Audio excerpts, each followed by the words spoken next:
yaitu tentang ada seorang pemimpin, ya, pemimpin organisasi yang besar itu konon katanya dikibulin oleh bawahannya. Menurut keyakinan saya, ini kalimat ini lagi booming ya. Menurut keyakinan saya, di Indonesia, istilah high power distance ini memunculkan satu fenomena yang mungkin ini familiar banget kita dengar. Ya, fenomena yang diakibatkan oleh high power distance ini. Apa itu?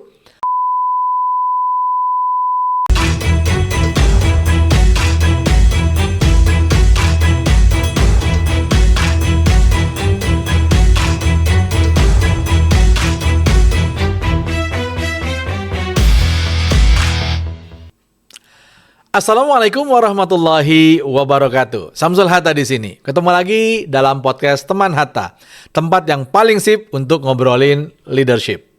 Teman-teman sekalian, di episode kali ini kita akan bahas sebuah isu yang di sosial media lagi rame nih. Yaitu tentang ada seorang pemimpin, ya, pemimpin organisasi yang besar itu konon katanya dikibulin oleh bawahannya. Oke, teman-teman sekalian, ada sebuah ilustrasi sederhana. Ilustrasi ini menggambarkan kejadian-kejadian yang mungkin beberapa perusahaan atau beberapa organisasi terjadi nih, ya, kondisi seperti ini. Sekali lagi ya, ini hanya ilustrasi, bukan kejadian yang sebenarnya. Nah, teman-teman sekalian, ada seorang pemimpin organisasi besar yang dikibulin oleh orang-orang kepercayaan di lingkar kekuasaannya. Dia mendapatkan laporan-laporan dari bawahannya, di mana program-program di organisasi yang dijalankan semua berjalan dengan baik. Kemudian ada beberapa kasus yang terjadi, ya, ada beberapa hal-hal yang tidak sesuai dengan harapan, tapi secara persentase hanya kecil dibandingkan dengan tingkat keberhasilannya. Ada juga informasi tentang musibah yang menimpa gedung sebelah, ya, gedung kantor di wilayah yang lain. Dan kemudian semuanya sudah bisa diatasi dengan baik, sehingga mereka tuh mampu untuk mengatasi masalah-masalah yang terjadi. Adapun di gedung yang bermasalah tersebut, ya, kabel-kabel listrik yang tadinya putus, katanya 93% sudah tersambung kembali di gedung tersebut, sehingga beberapa tempat-tempat di gedung tersebut sudah menyala lagi listriknya. Itu katanya. Padahal yang terjadi sebenarnya itu jauh panggang dari api, ya. Ya, kondisi-kondisi yang ada, program-program tidak berjalan dengan baik, ya, kondisi-kondisi di lapangan tidak sesuai dengan harapan. Beberapa orang-orang yang bekerja di lapangan hak-haknya justru dipermainkan oleh pejabat-pejabat di organisasi tersebut. Sampai dengan adanya pengajuan-pengajuan program yang secara perhitungan kayaknya nggak masuk akal. Nah, menariknya teman-teman sekalian, laporan-laporan itu menggunakan data yang datanya terlihat valid. Hasilnya sudah bisa kita pastikan. Keputusan yang diambil adalah keputusan yang tidak tepat, bahkan jauh dari kepentingan yang ada di lapangan. Justru memunculkan masalah-masalah baru atau memunculkan, ya, penolakan-penolakan dari bawah. Nah, sebenarnya kalau kita lihat teman-teman sekalian, ada muncul pertanyaan, kok bisa ya hal ini terjadi di dalam sebuah organisasi? Nah, bagaimana jika kita melihat situasi seperti ini pada ilustrasi tadi kalau kita lihat dalam konteks leadership? Nah, yuk mari kita bahas. Teman-teman sekalian, ada sebuah teori yang dikemukakan oleh Herbert Simon, ya. Teori ini namanya bounded rationality atau rasionalitas yang terbatas. Nah, si Herbert ini mengatakan bahwa dalam membuat sebuah keputusan, seorang pemimpin tidak sepenuhnya menggunakan sisi rasionalnya secara optimal. Kenapa? Karena adanya keterbatasan. Ada keterbatasan informasi, ya, karena dia tidak bisa atau dia punya keterbatasan dalam mengkonfirmasi informasi itu, dalam melihat secara objektif informasi tersebut. Ya, sehingga dikatakan ada keterbatasan dalam informasi yang dia terima. Dan kemudian ada keterbatasan waktu. Mungkin ada ada hal-hal yang tidak bisa dia analisa secara dalam karena waktunya sempit. Atau ada keterbatasan juga misalnya dalam hal kemampuan kognitifnya dalam memproses data-data yang ada. Biasanya hal ini terjadi ketika seorang leader sangat padat sekali agendanya atau diberikan atau kemudian dihadapkan dengan kesibukan yang demikian padat. Sehingga kemampuan kognitifnya dalam memproses informasi yang ada itu tidak bisa atau ada keterbatasan di dalamnya. Nah, bayangkan teman-teman sekalian, untuk data atau untuk informasi yang benar saja ada kemungkinan kesalahan dalam pengambilan keputusan. Karena tadi adanya keterbatasan dalam menggunakan rasional yang baik. Ya tadi ya, yang tadi sudah kita bahas, ada beberapa keterbatasannya. Apalagi jika informasi tersebut adalah informasi yang tidak valid sepenuhnya. Atau bahkan informasi-informasi yang kemungkinan dimanipulasi oleh orang-orang yang ada di bawahnya. Maka apa yang terjadi? Sudah bisa kita bayangkan kan? Justru pengambilan keputusannya jauh dari harapan dan justru bisa memunculkan sebuah kejadian-kejadian atau sebuah hasil yang justru tidak diharapkan. Nah, rekan-rekan sekalian, Harvard juga mengatakan bahwa dalam organisasi yang namanya informasi naik sampai dengan ke pemimpinnya, itu tidak mungkin apa adanya. Artinya, dalam penyampaian informasi tersebut sudah ada proses distorsi di dalamnya. Ada mungkin proses delesi di dalamnya. Dan mungkin juga ada proses generalisasi di dalamnya. Dan kemudian informasi itu dipoles sedemikian rupa dan kemudian disajikan kepada pemimpin. Nah, inilah yang kemudian membuat kenapa para leader-leader atau para top leader itu banyak yang tidak mendapatkan informasi secara utuh. Ya, tapi informasi yang telah diolah. Apakah ini hal yang salah? Enggak sama sekali. Sama sekali ini bukan hal yang salah. Kenapa? Karena memang dalam organisasi ketika informasi tersebut naik ke atasannya atau ke top leader, biasanya bentuknya sudah bukan reporting yang detail. Tapi biasanya ini sudah merupakan executive summary atau sebuah summary, sebuah rangkuman yang untuk dipahami, diketahui oleh orang-orang di atas atau top leader dalam hal ini. Nah, sehingga ketika kita berbicara tentang informasi yang tidak detail atau informasi yang tidak keseluruhannya, maka ini bukan karena adanya mens rea atau ada niat jahat gitu ya. Ini istilah mens rea lagi booming nih beberapa waktu terakhir ya. Tapi bukan karena ada niat jahat dari yang memberi laporan. Bisa jadi ya. Tapi kenapa? Karena tadi ada keterbatasan informasi yang kemudian sampai ke top leadernya sehingga mereka mendapatkan informasi sudah bukan informasi yang detail lagi. Nggak ada yang salah dengan itu, tapi kemudian bagaimana meresponnya, bagaimana kemudian memastikannya, ini yang kemudian perlu kita lihat atau kita pelajari lebih lanjut. Nah, oke, ini teori yang pertama yang dikemukakan ya oleh Simon dan kemudian dikenal dengan nama bounded rationality atau keterbatasan rasionalitas. Ada teori yang berikutnya ya yang disampaikan oleh Geert Hofstede. Ya, Geert Hofstede, dia mengatakan bahwa ada yang namanya high power distance atau jarak kekuasaan yang jauh. Nah, berbicara tentang high power distance ini maksudnya bukan kemudian ini tempat leadernya mungkin kantornya jauh itu. Bukan itu ya. Tapi lebih kepada ada dua sisi nih. Yang pertama karena struktur yang begitu panjang dalam organisasi tersebut sehingga informasi dari bawah ketika mau naik sampai ke top leader itu melalui jalur atau melalui birokrasi yang panjang. Atau ada juga kondisi high power distance ini dia secara struktur mungkin tidak panjang ya atau tidak banyak strukturnya. Tapi leadernya menempatkan posisi dirinya jauh dari timnya. Nah, ini biasanya terjadi ketika apa? Satu, gaya kepemimpinan yang terlalu hierarkis di dalam organisasi, ya, dan juga bisa jadi terlalu otoritatif. Sehingga apa yang terjadi?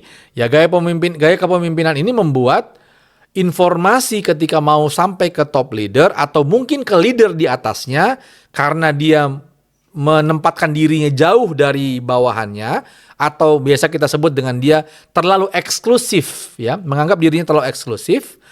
Apa yang terjadi? Yang terjadi adalah yang di bawah ketika informasi sampai di atas itu berbelit-belit. Prosesnya cukup panjang.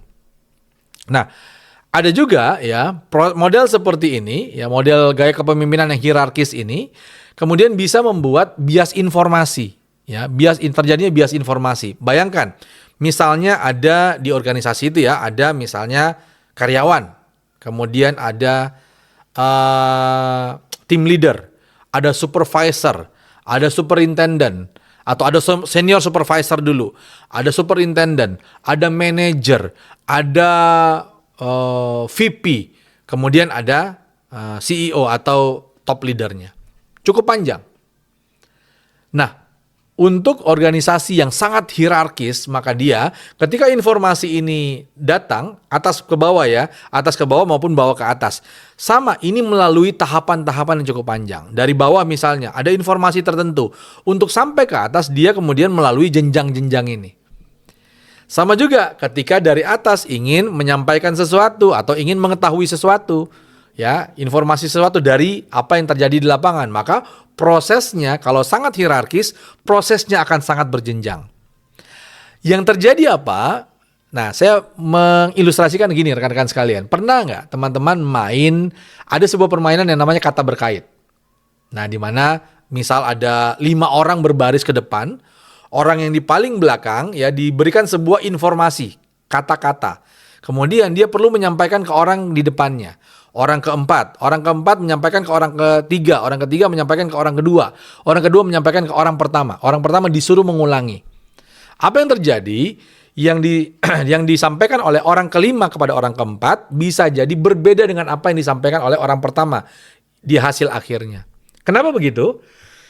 Karena terjadi bias informasi saat informasi ini berjalan. Ini kondisi yang memang real terjadi. Belum lagi ada kondisi-kondisi lain teman-teman sekalian. Apa itu? Kondisi-kondisi di mana setiap leader yang dilewati itu ingin terlihat, ya terlihat, saya pakai tanda kutip ya, terlihat baik di depan atasannya. Maka informasi yang dia dapatkan dikemas sedemikian rupa supaya ketika disajikan ke atasannya lagi itu terlihat baik di mata atasannya. Begitu juga seterusnya, begitu seterusnya. Nah, apa yang terjadi? Yang terjadi adalah informasi yang diterima oleh top leader itu jauh akan berbeda dengan apa yang kemudian di awal disampaikan oleh orang-orang tim yang ada di lapangan. Nah, ini terjadi bias informasi yang besar kalau situasinya seperti ini. Nah, kemudian ada juga ya high power distance ini terjadi. Tadi kan pertama adalah karena gaya kepemimpinan yang terlalu hierarkis. Atau ada juga kemudian yang pemimpin terlalu eksklusif. Tadi sudah saya sampaikan ya. Dan pemimpinnya tidak membangun komunikasi yang inklusif, yang terbuka dengan timnya. Maka apa yang terjadi? Yang terjadi adalah bisa jadi timnya akan takut nih kalau mau ngasih laporan. Ya, nanti kalau saya kasih laporan, kalau saya dimarahi. Kalau salah saya dimarahi. Kalau kemudian nanti ternyata ini tidak tepat, nanti saya yang kena hukuman dan seterusnya. Sehingga mereka tidak berani menyampaikannya. Atau juga karena memang selama ini komunikasi yang berjalan tidak begitu intens. Kenapa? Tadi leadernya memposisikan dirinya eksklusif, terpisah dari timnya. Nah, inilah kemudian yang bisa membuat komunikasinya tidak berjalan dengan baik. Ada juga mereka, ya tim di bawah ini memilih diam. Ya udah nanti kalau ditanya baru saya jawab. Kalau nggak ditanya udah diam aja. Yang lebih parah lagi, ya ada juga yang terjadi adalah munculnya sebuah kesepakatan di dalam tim, ya kesepakatan di dalam tim yang ada di lapangan, yang ada di bawah maksud saya, ya kalau lu mau aman, kalau kamu mau aman, ya udah diam aja. Jadi kalau mau aman diam, kalau kamu ngomong, wah itu namanya kamu cari masalah gitu. Nah, ini yang banyak terjadi teman-teman sekalian. Saya sendiri dalam beberapa kesempatan sering ngobrol sama ya karyawan-karyawan di organisasi-organisasi atau di perusahaan-perusahaan. Kemudian hal ini cukup banyak terjadi. Kenapa? Biasanya karena pemimpin mereka, leader mereka tidak membuka komunikasi yang baik. ya, sehingga terkesan eksklusif, terkesan terpisah dari mereka, sehingga terkesan jauh, ada jarak.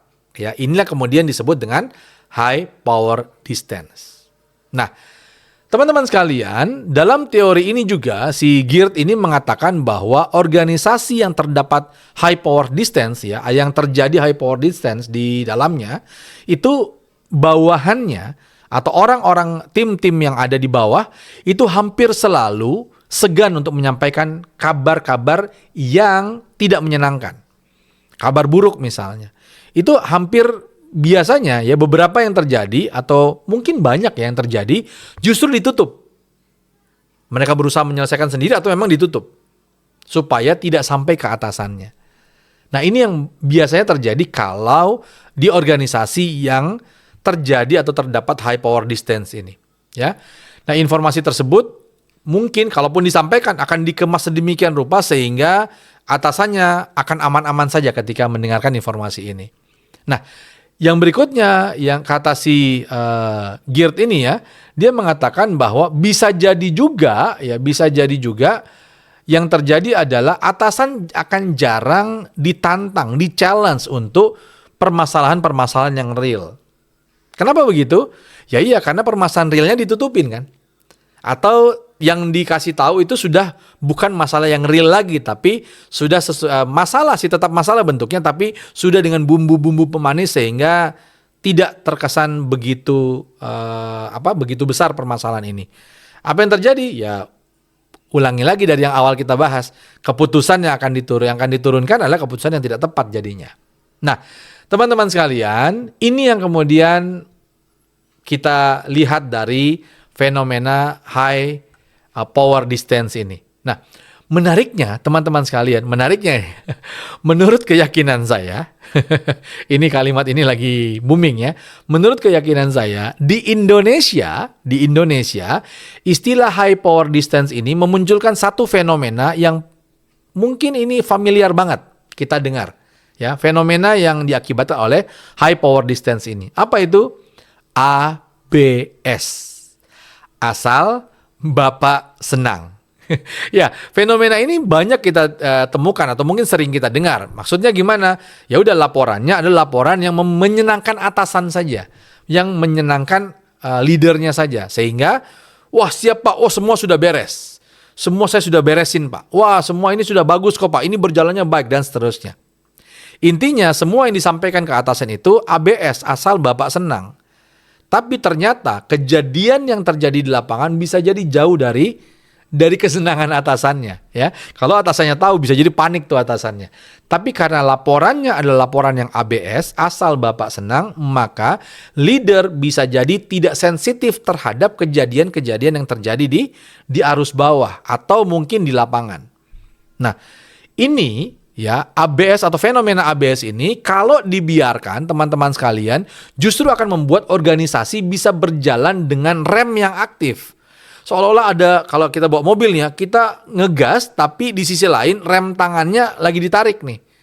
Sehingga apa yang terjadi? Buang-buang sumber daya tapi secara progres berjalan sangat lambat. Tertahan, terhambat, bahkan sulit untuk mencapai tujuan dengan optimal. Nah, ini yang bisa terjadi. Bahkan ya menurut atau kalau kita mengambil dari nasihatnya si Geert Hofstede ini, dia mengatakan bahwa semakin tinggi seorang pemimpin, maka semakin sedikit orang-orang jujur di sekelilingnya. Nah, ini menarik nih. Saya waktu baca ini, benar juga ya. Semakin tinggi seorang pemimpin, maksudnya semakin tinggi ini bisa beberapa perspektif ya teman-teman sekalian. Bisa jadi karena hierarkialnya terlalu panjang, atau bisa jadi juga ya karena tadi dia menjauhkan diri dari timnya. Dia tidak ngeblend dengan timnya, tapi dia menjauh dari timnya.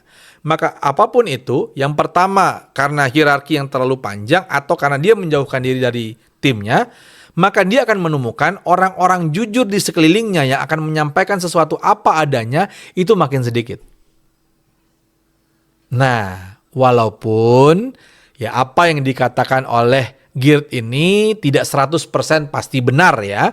Tapi ya menurut saya bisa juga nih kita jadikan pengingat saja ya. Pengingat supaya kita sebagai leader selalu aware, selalu sadar bahwa informasi yang saya terima tidak berarti 100% benar.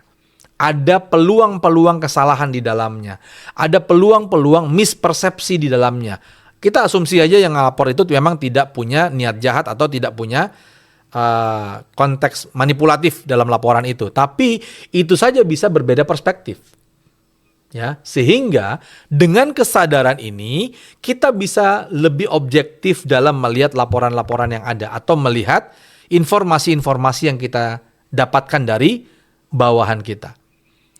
Nah, sehingga apa? Kalau kesadaran ini kita miliki, mindset bahwa informasi itu bisa saja salah atau tidak tepat, maka kita akan lebih aktif untuk kemudian melakukan konfirmasi, melakukan pengecekan dan lain-lain. Nah, ada teori lain juga teman-teman sekalian ya. Teorinya saya lupa ya. Teorinya itu leadership bubble kalau nggak salah ya, oleh Ronald itulah. Saya agak lupa ya, leadership bubble ya. Sama, mirip-mirip ini dikatakan bahwa leader-leader itu ada beberapa organisasi yang leadernya sengaja kayak dilindungin. Ya, di dalam bubble, di dalam sebuah gelembung, supaya tidak semua informasi itu masuk kepada leader ini. Nah, ini juga mirip teman-teman sekalian, sehingga ketika kita memahami ini, kita bisa lebih sadar dan kita bisa lebih objektif dalam melihat semua informasi yang ada. Nah, pertanyaannya, kalau gitu gimana solusinya? Oke, teman-teman sekalian, beberapa yang mungkin ini konkret saja yang bisa kita lakukan. Yang pertama adalah sadari. Kita perlu aware sebagai leader bahwa saya sebagai leader punya blind spot, punya titik buta. Yang bisa jadi ada informasi-informasi yang terlewat dari saya. Ada kejadian informasi penting yang justru memang penting yang tidak saya sadari. Nah, ini kesadaran pertama bahwa saya sebagai leader itu bisa jadi punya blind spot. Saya ambil ilustrasi saja. Misalnya kita naik kendaraan mobil lah, ya. Mobil kita hanya bisa lihat ke depan karena kaca depan tuh begitu besar. Tapi untuk melihat ke belakang kita ada batasan, ada keterbatasan karena ada kaca spion yang biasanya kecil, tidak lebih besar dari kaca depan. Betul nggak? Nah, kenapa? Karena kita cuma untuk mereflek ke belakang, ada apa yang terjadi di belakang, apa yang terjadi sebelumnya. Nah, disitulah kita punya blind spot. Ada titik-titik, ada area-area di mana bisa jadi tidak kita sadari atau tidak kita lihat dengan baik area tersebut. Yang disebut dengan blind spot tadi. Nah, sama di dalam informasi, di dalam laporan, di dalam informasi yang kita dapatkan dari tim kita, bisa jadi juga ada blind spot di dalamnya. Ya. Nah, ini yang kemudian saat kita menyadari ini, kita bisa lebih lebih objektif dalam melihat sebuah informasi yang diberikan. Yang kedua, teman-teman sekalian, kita juga perlu sadar bahwa ada fenomena yang namanya lazy language. Apa tuh lazy language? Bahwasannya, kalau ini dalam neurolinguistic programming, dikatakan bahwa dalam setiap komunikasi yang terjalin, pasti ada proses dalam pikiran kita, yaitu proses delesi, distorsi, dan generalisasi. Informasi yang kita sampaikan, informasi yang disampaikan kepada orang lain, itu pasti terjadi distorsi di dalamnya, delesi di dalamnya, atau generalisasi di dalamnya. Ya, ini namanya filter dalam komunikasi. Sehingga ketika kita ingin mendapatkan informasi yang lebih akurat, kita perlu melakukan konfirmasi. Ya, konfirmasi kembali, memastikan kembali. Ini bagaimana kondisinya? Kamu bilang sudah 93%, maksudnya 93% itu berapa ruangan yang sudah menyala listriknya. Kamu mengatakan ini sudah bisa ditangani, sejauh mana, apa yang sudah dilakukan, dan seterusnya. Ini yang perlu kita perjelas dalam setiap informasi yang kita dapatkan atau laporan-laporan yang kemudian kita dapatkan dari tim kita. Kemudian sesekali turunlah ke bawah, lakukan observasi, ya, lihat langsung kondisi yang di bawah. Kalau bisa, nggak perlu ada protokoler. Maksudnya gimana? Nggak perlu dibilang, oh ya saya nanti mau ke sana, mau lihat ya apa yang terjadi ya. Bisa jadi apa? Sudah dipersiapkan. Karena ada juga yang begitu teman-teman sekalian. Ketika tahu top leadernya mau datang, dipersiapkan nih orang yang oleh leader-leader yang di bawahnya untuk nanti kalau ditanya begini kamu jawabnya gini ya. Kalau ditanya gini kamu jawabnya gini ya. Ada juga tuh di beberapa organisasi kejadian tuh. Nah, ada juga untuk hal-hal yang krusial ya, informasi yang kita dapatkan perlu kita cross check kembali untuk hal-hal yang krusial. Nah, kemudian lakukan evaluasi secara berkala. Kita lihat kesesuaian antara report atau laporan yang kita terima dengan kondisi real yang ada di lapangan.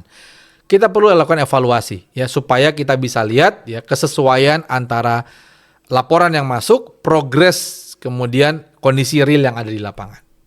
Nah, inilah teman-teman sekalian, kalau kita sebagai pemimpin ya, kalau kita melakukan hal-hal ini, kita sadar, kemudian kita lakukan observasi-observasi, sesekali kita turun di lapangan, kita klarifikasi, kita konfirmasi informasi-informasi yang kita dapatkan, itu kita bisa mendapatkan informasi yang jauh lebih clear, jauh lebih jelas.